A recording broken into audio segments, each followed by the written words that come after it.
Football ইতিহাসে সেরা 5টি গোল। এই তালিকার 5 নম্বরে রয়েছে রবার্তো কার্লোস বনাম ফ্রান্স 1997 অসম্ভব বাঁক নেওয়া ফ্রি কিক। ফুটবল বিজ্ঞানের নিয়মই যেন ভেঙে দিয়েছিল। এই তালিকার 4 নম্বরে আছে ক্রিস্টিয়ানো রোনালদো বনাম জুভেন্টাস 2008 সালের চ্যাম্পিয়ন্স লিগে অবিশ্বাস্য উচ্চতায় বাইসাইকেল কিক, প্রতিপক্ষ দর্শকরাও দাঁড়িয়ে হাততালি দিয়েছিল। এই তালিকার 3 নম্বরে আছে জিনেদিন জিদান বনাম বায়ার লেভারকুসেন 2002 সালের চ্যাম্পিয়ন্স লিগ ফাইনালে বা পায়ের ভলিতে নিখুঁত গোল, ফাইনালে করা সবচেয়ে সুন্দর গোলগুলোর একটি। এই তালিকার 2 নম্বরে আছে লিওনেল মেসি বনাম গেতাফে 2007 সালে কোপা দেল রের ম্যাচে ম্যারাডোনার গোলের আধুনিক সংরক্ষণ, গতি, ব্যালেন্স আর নিখুঁত ফিনিশ।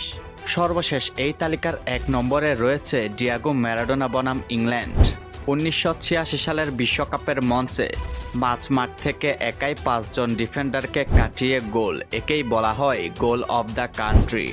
এই গোলগুলোর মধ্যে আপনার সবচাইতে বেশি কোন গোলটি সুন্দর লেগেছে?